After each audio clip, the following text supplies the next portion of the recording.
Hello and welcome back to OT, the podcast, and welcome back to Australia, Felix. We're here to talk about watches, time and how to spend it. I'm Eddie Green.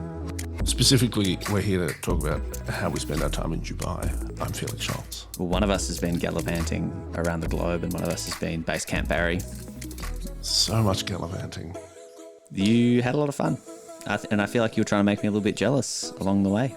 Look, I wasn't, to be honest. I did have fun. It was nice. It was good. Just got back in this morning. I've been here for 6 hours now. I don't know what time it's meant to be. I don't know what time it is. I don't know what day it is. Well, we're going to talk about your trip. I'm going to fire away questions and live vicariously through you. But how long were you gone for? Just over a week, like a week and if without time difference, it would have been exactly a week. It is a watch week after all, Andy. This has got to be. It's very important. You don't get any padding either side of the week. Well, the padding was the plane. The padding was the plane. How long was the flight? This was a good thing. I got asked this question a lot because, Australia, so far away. That was my, American-French accent. Mm-hmm. It was about like 14 hours one way, 12, 13 the other way, just because of wind. But the good thing was everyone's in the same boat. Like America was similar distance and, Europe had to come to Dubai. So in many ways, culturally, geographically and spiritually, Dubai is the center of the world. A good meeting point and a good place. Financially, we should add. What was the vibe? So Dubai, hot place, famously warm. Yes, quite hot. Felix was hot.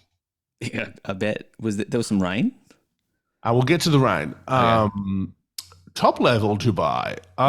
It's a weird place. Like it's. So we were staying in a very fancy hotel, courtesy of Dubai Watch Week. By the way, they flew us there. They invited us there. It was all sort of put on. So objectivity. Staying in a very fancy hotel. One side of it, the other side that I did not have a view of was the Burj and buildings and. A 21st century city. The other side that I was sort of looking at was a few old, 60s era buildings and desert. So it's wild. Just like it's nothing and then it's everything. I'm sure there's more to it. Like I'm sure, there's local areas and different things, but this was sort of the financial district of Dubai, and then it was not too much at all. Well, I mean, it's a desert after all, so there's limited recreational activities. Okay, so it's a full week. What is the structure like? Can you book meetings? Can you book appointments? Do you have any free time?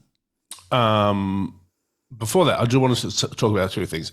I knew the Middle East was a sort of fairly affluent place. Mm-hmm. I was not expecting it, Andy.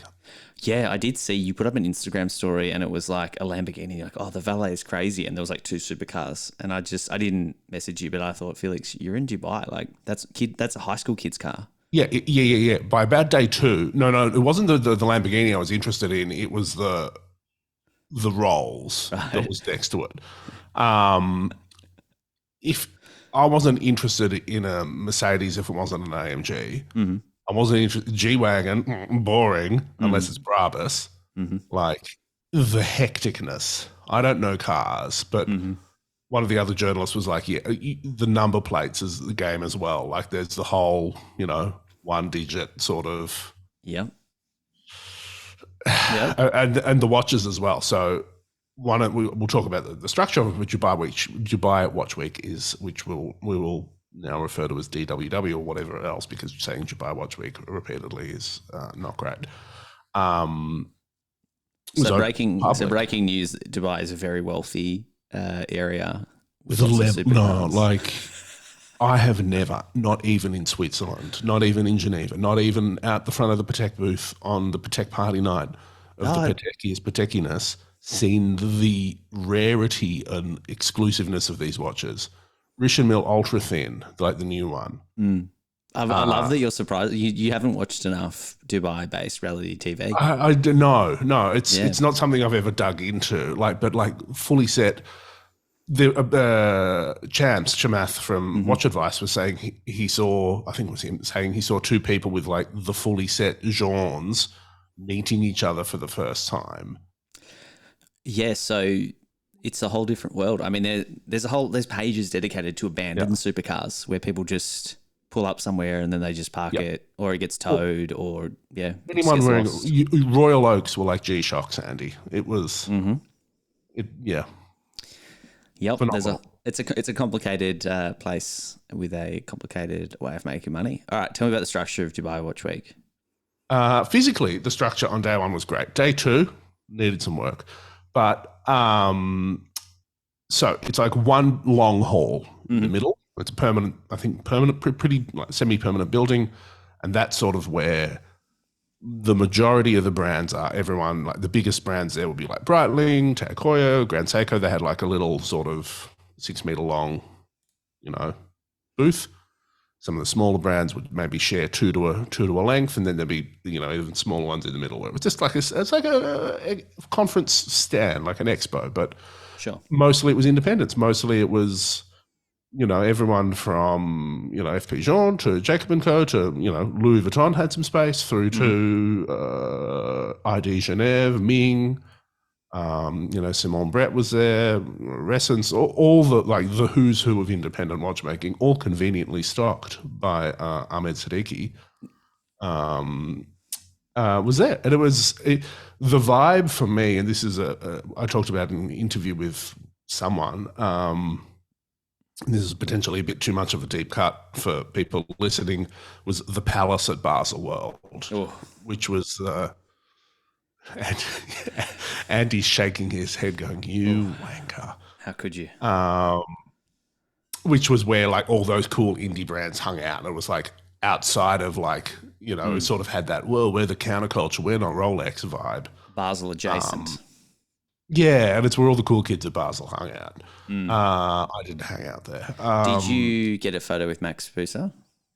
I tried. I wanted to recreate that meme photo, but the moment never came up. But sorry, outside that is an open air sort of like circle essentially, and there you've got your more traditional high end luxury booth, like Rolex, AP, the big brands sort of have like a little booth. It was, and it was out in the open, which is a different feel as well. Like you could, because security wasn't an issue. It was a al fresco affair. Al fresco. And then they had like little conference halls and like a sort of theatre where they had tech lectures and talks and all sorts of other bits and pieces. What happened with the rain? Yeah, so first day, I heard someone go, "Oh, there might be some rain tomorrow."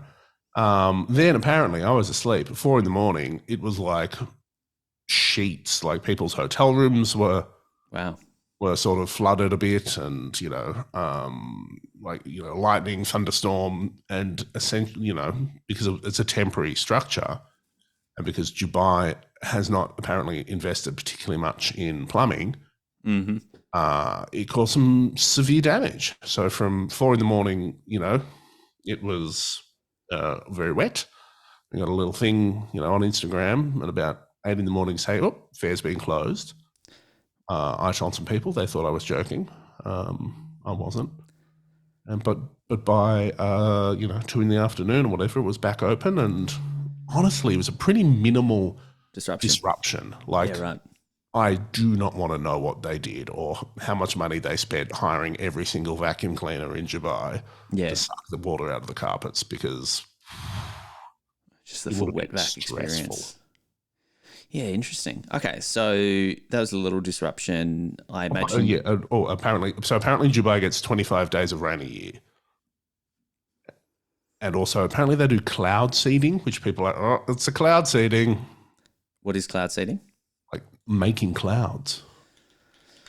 If you're rich enough, you can just make some clouds. I mean, like controlling the weather. This is where we're at, Andy. Cloud seeding is a weather modification technique that improves the cloud ability to produce rain or snow by introducing tiny ice nuclei into certain types of sub-freezing clouds. Right, so they fly above the clouds, and that is, there you go. Wish I didn't know that, but now you all know it too. Okay, so interesting group of brands, a lot of independents, but then there's some other sort of bigger name brands as well that hang out there. I'm going to ask you some questions about your trip though. Go for it. What was your favourite new release?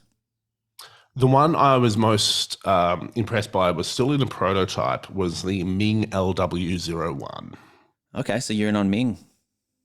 Ming.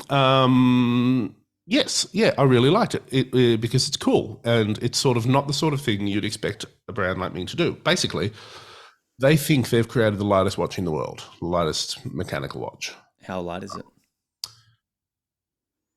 Hand wound on strap is 10.6 grams. I mean, that is quite A couple light. of pieces of paper, apparently. A couple of sheets. Yep. Okay, all right. And on without the strap, it's like an 8, and it's made of a magnesium alloy. The architecture is very interesting. They've made it still with like an ETA movement, and it's just really impressive that a brand like Ming, which is, they've been around, like they've been what, 10 years. Sort of not what they're known for either. Well, they sort of like, I attended the presentation, like where they sort of presented the novelty, and then afterwards I chatted to Ming, the man, not the brand, and he was like, we had like this thing of like, well, we can't make the thinnest watch because that's very complicated. We can't make the most complicated watch. They wanted to like do a thing, like make the most of one. And they settled on lightest and achieved it. Maybe we could make the heaviest. Well, they thought about that, but then they thought it was sort of stupid and pointless. My main thing, though, was so magnesium, I don't know if you remember in school, is flammable. Mm-hmm. So, well, I interviewed him. I asked him about that. Apparently, we don't need to worry about it. But, okay. Right. If we're on a loan, we couldn't set fire to our watch as a fire starter. We've got to catch up on that separately. Okay, so there was a bunch of presentations. What was your favourite talk? Excuse me for a second. You're excused. I'm back. There's two. I'll answer this in two parts. There's one that I'm halfway through watching on YouTube because I stupidly didn't go to it. Mm-hmm. That wasn't my favourite talk, but I've run into like 5 or 6 people separately saying this was the greatest talk about watches I've ever seen. People I know, hardened, jaded watch journalists cried. It said it reawakened their love of horology. This was a talk by Steve McDonnell, Irish watchmaker, who famously worked on MB&F's Evo. Yep. Super complicated chronograph. And he talked about, his sort of pursuit of perfection, his the idea of aesthetics, and the impact of watchmaking on his mental health. Really apparently quite profound. I will definitely link it up in the show notes. That was great so far. The ones I've actually seen and can comment on in a more substantive way, there were a few that I liked. One of them was an early one called the Retailer Quickstep. Okay. It was a snazzy title, which was a discussion between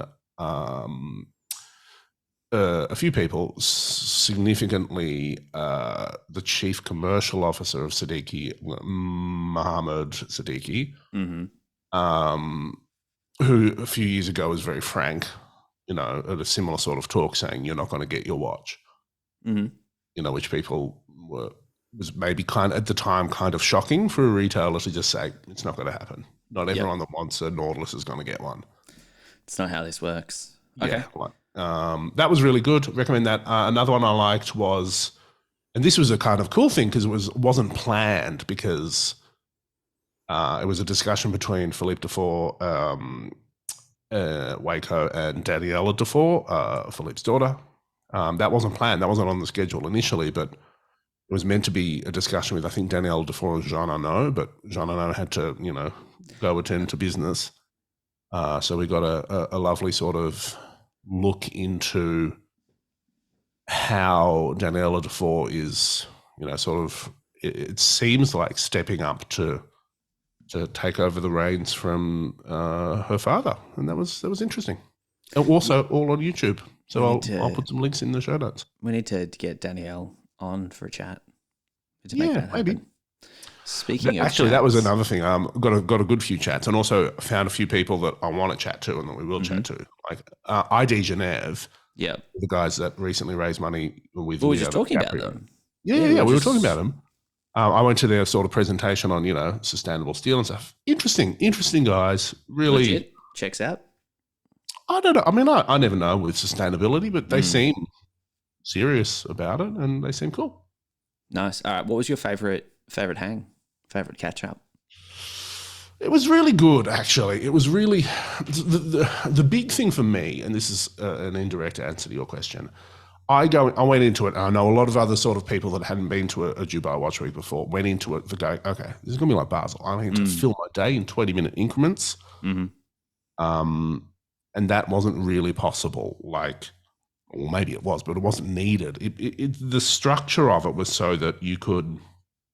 It was so small. Like there was 100 media there, and other people, and the public. But like you go, I want to chat to, I want to see FP Jean. They're busy. I'll come back half an hour later, and they'll be less busy, and I'll talk to someone there, and I'll see some watches. That's not hard. You can see some watches. Having said that, Chanel didn't let me in their booth because they're snooty, but and I was sweaty. Sweaty. Okay. But he was very open, and that was sort of, it allowed for casual conversations and discovery in a way that I have not experienced in watchmaking for a long time. I hung out with the UK team a lot, met some new people there, and I hung out with the Americans a fair bit, met some new people there. Your Revolution brethren were there? They were there. They were a multi-group team, and they've got some new contributors from the Middle East, including Wrong Wrist on Instagram, Omar, who is lovely. He's a really nice guy. In fact, they're all lovely people. I shouldn't, be surprised by this. But yeah, they were sort of, a lot of the time running their own show, and I helped out where I could. But amazing. What about media-wise? Like any good catch-ups? Anyone you caught up with that was particularly of note? Yes. I spent some quality time with James Stacey talking about heat. Mm-hmm. Which he watched on his flight home. He definitely, that was his Instagram story. Look, that was a late night, and I don't know if everyone around us necessarily wanted to hear us talking about heat. We tried to keep it to ourselves. Mm-hmm. But then people were like, why is heat so cool? And that was when you were drunk texting me, just really rubbing in the fact that I wasn't drunk texting. You were drunk texting me. You were white girl wasted. That was a late night. That ended up, funnily enough, here's an example of Dubai. Went to a third location, which is never a good idea. Ended up at that location with Harris from MBNF. Okay.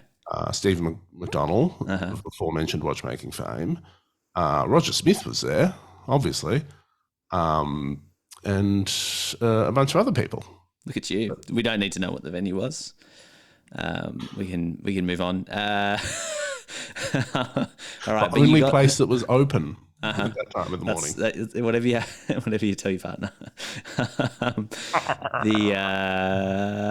Okay, so you caught up with a few people. You recorded some chats. What can we look forward to over the coming weeks? Oh, this was another great chat that we got. I had to put an interview request with Pierre Beaver, the son of Jean-Claude Beaver, to sort of, speak about Beaver watches. Yep. He was unwell on the day that I saw the PR person there, who's very lovely.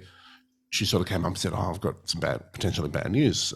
Pierre's sick. I'm like, I have to reschedule. But then emerging from the wilderness, like an aged mountain lion, Jean-Claude Beaver himself.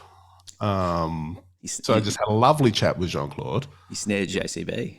He was in fine form. As usual. I'm slightly worried about the audio quality because there was a lot of yelling and vigorous mic moving around. And I didn't feel like I'd be like, hey, Beaver, bring it in. Calm it down. All right. Well, we'll find out. That's my problem anyway. A couple of other chatted to Essence, chatted to a guy from Louira, chatted to Min Tian. That's a great chat. Mm-hmm. And maybe one or two others that I can't recall right now. Well, enough to milk for the rest of the year. I want to ask you, and that's a lot of great chats to look forward to. I want to ask you about The watch I'm most curious about, I first saw it in the metal earlier this year, the Moser Streamliner, Moser Streamliner. They've come out with a smaller. Yep. Oh, did you see it when it was in Melbourne? No, I didn't get to see it yet. I already kind of liked the size of the Streamliner, but now that there's a smaller one, I'm kind of intrigued. Yeah, and a lot of people that I know don't really love Moser are like, wow, this watch is amazing. It's the watch exponentially better. The Fair. It's the bracelet's awesome. I think I said it at the time, but it's got an awesome bracelet. Like, it's actually impressive for a new bracelet. So it's exponentially better. Why? I just think the size makes such a difference. It feels so much more wearable. Yeah, right. Actually, having said that, I didn't put it on because the bracelet was not sized for the old hooks. Yeah. But you just, I've got some shots. I may have put them up. I probably didn't though. Of social media, Andy laughs. Of two models next to each other. It's good. It's got a very nice, that sort of fume enamel dial that they've been doing a lot of recently. It's a new movement as well, and it's a slimmer, smaller movement, which I think is a big change because I think it's a HMC 200 they used a lot. It was quite a beast. Boy. It was made in, for the early 2000s. Yeah, it is interesting. It's an interesting watch. I think it's far more exciting than like the Odysseus or any other sort of steel integrated watches. Do you know what other thing I find fascinating? Moser's not a small company. They've got like 130 employees, apparently. They're investing in things. They own a stake in Argenor. Yeah. Because they want to ensure that they have supply of chronographs. Like they're doing that. And there was another good chat actually where they talked about, it was the very last chat of the week, where they talk about like corporate buyouts in watchmaking. And they got Edouard Malon talking about, why they haven't, and, other people who have sort of like one of the guys who's bought into Zapec and, someone that was briefly the CEO of Rouge. But, like about that side of it, like the pros and cons and why you take money and all that why you don't. Well, I think they brought the money when they brought it back to life. But I think there would have been they would have maybe had some offers or some opportunities, but they've they seem to be. I think they're doing like 3,000 watches a year. But also they do, I think they sell a lot of their hairsprings. Yeah. I mean, 3,000 watches is a lot of watches at a 50,000 Swiss franc price point. Yeah. It's a lot of money. It's a lot of pesos. Even more dirhams. It's a lot of dirhams. Well, that's amazing, Felix. Thanks, it's good to catch up. Welcome home. I'm excited to hear some of these chats, and I'm excited for you to come do a few photo dumps. You were live in our Discord during the Do you know what the problem was? This is you're going to blame access to social media or something? No, I had two phones. Like I took the Apple iPhone with me as well, and I kind of like, You'll get there. But you were in our Discord. You were giving people real time reports, real time chats, and just added value add. So if you haven't joined already, join our Discord. Sure. It was great, especially for moments like these and kind of discussing things. A lot of Cartier curiosity in there at the moment as well. It's my new phrase, Cartier curious. Yeah.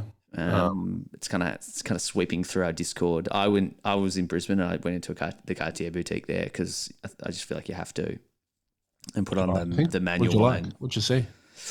Well, they had the must, the black lacquer dial must, bit small in the end, but they had an XL Santos Dumont, which I'm just weak for. Yeah, manual wind.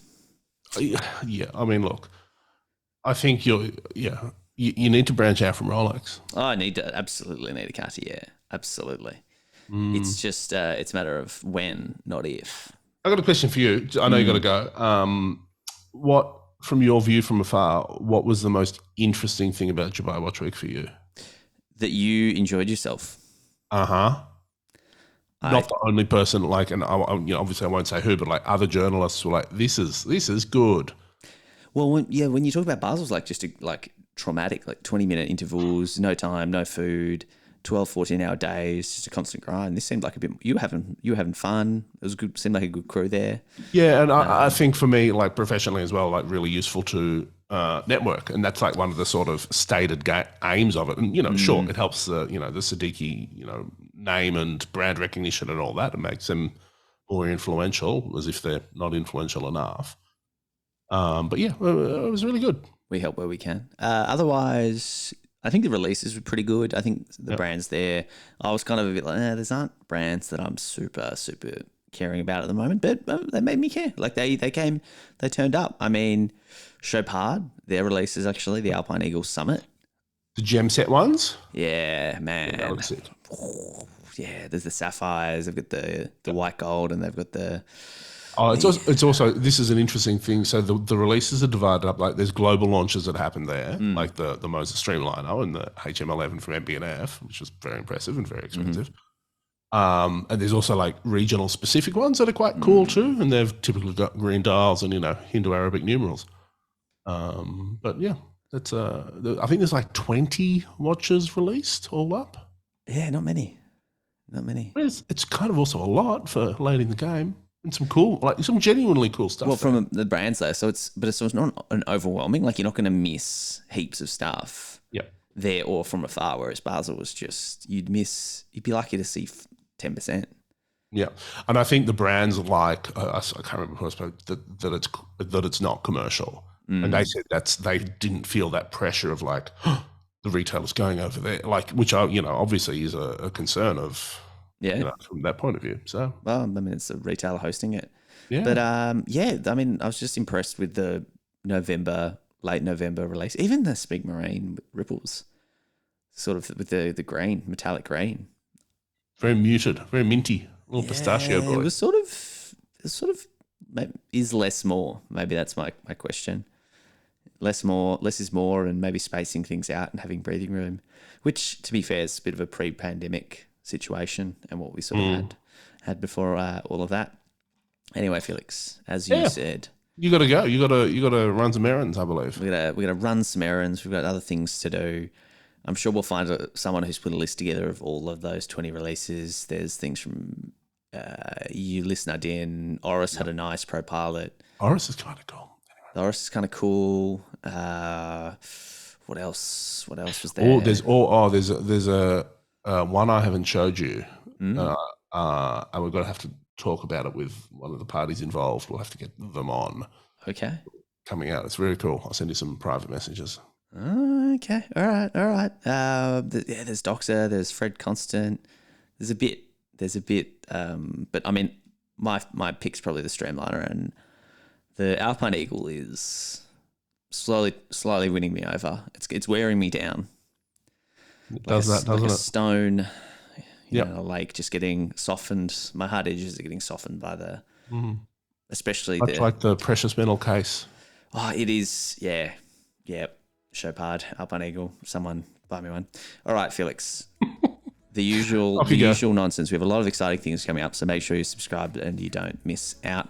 Join our Discord. We will link that up. Social media is ot.podcast or otthepodcast@gmail.com. We've got a new sponsor. We've got an exciting new sponsor coming next week. So they haven't sponsored this episode, so they miss out. But we'll be back shilling a watch brand that we've not shilled before, which is always good because Christmas is around the corner. New shillings. New shills to be shilled. Felix, good to catch up. Good to see you. I'm going to have a nap. Enjoy.